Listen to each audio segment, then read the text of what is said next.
पुण्यातील एका प्रतिष्ठित कॉन्व्हेंट स्कूलच्या प्रिन्सिपलच्या केबिनबाहेर पालकांची रांग लागली होती. सगळे श्रीमंत सुटाबुटातले पालक आपल्या मुलांच्या ॲडमिशनसाठी आले होते. AC असूनही तिथे पालकांचा रुबाब आणि परफ्यूमचा वास दरवळत होता.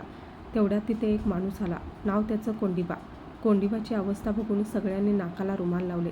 त्याचे कपडे गटारातल्या काळ्या पाण्याने माखले होते. अंगाला एक तीव्र मळमळणारा घाणेरडा वास येत होता. पायातले बूट फाटलेले होते आणि हातात एक प्लॅस्टिकची पिशवी होती. तो पालिकेत गटार साफ करणारा कामगार होता. तो केबिनच्या दारात उभा राहिला. तिथे उभ्या असलेल्या एका श्रीमंत पालकाने मिस्टर देशमुखांनी शिपायाला ओरडून सांगितले, "अहो, हे काय चाललंय? या भिकाऱ्याला आत कसं येऊ देता? किती घाण वास येतोय त्याचा. त्याला बाहेर हाकला. आमची मुलं इन्फेक्शनने आजारी पडतील." कोंडिबाने मान खाली घातली. तो दरवाजाच्या बाहेरच कोपऱ्यात उभा राहिला. शिपाई त्याला म्हणाला, "ए कोंडिबा, तुला सांगितलंय ना, शाळा सुटल्यावर येत जा. आता साहेब मीटिंगमध्ये आहेत. चल निघ." कोंडिबा काकुतीने म्हणाला, "दादा, फक्त 2 मिनिटं. मला परत कामावर जायचं आहे. आज शेवटची तारीख आहे फी भरायची. जर आज पैसे भरले नाहीत तर त्या पोरीचं वर्ष वाया जाईल." हे ऐकून देशमुखांना हसू आलं. "काय रे तू, गटार साफ करणारा? तुझी पोरगी या कॉन्व्हेंट स्कूलमध्ये शिकणार? आरशात तोंड बघितलंस का?"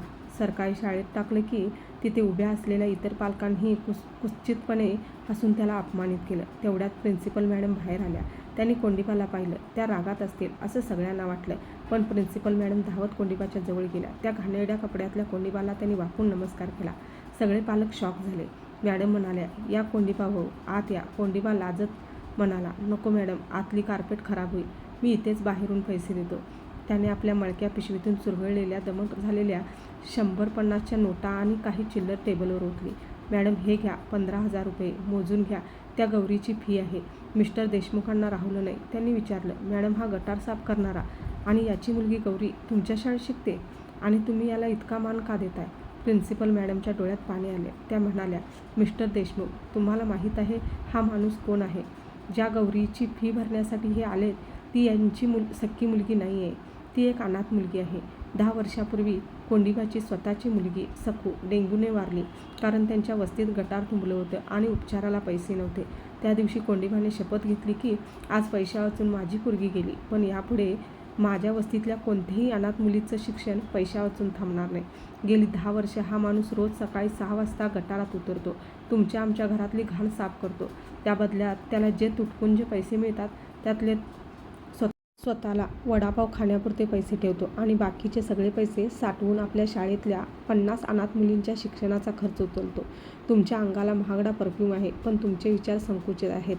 आणि याच्या अंगाला गटाराचा वास आहे, पण याचं मन चंदनापेक्षाही सुगंधी आहे. तुम्ही स्वतःच्या मुलासाठी फी भरता. हा माणूस दुसऱ्यांच्या मुलांच्यासाठी आयुष्य गटारात घालवतोय." हे ऐकून तिथे स्मशान शांतता पसरली. देशमुखांची मान शरमेने इतकी खाली गेली की त्यांना कोंडिबाकडे बघायची हिंमत होत नव्हती. कोंडिबा फक्त हसला, हात जोडले आणि म्हणाला, "साहेब, वास पोटाला नसतो.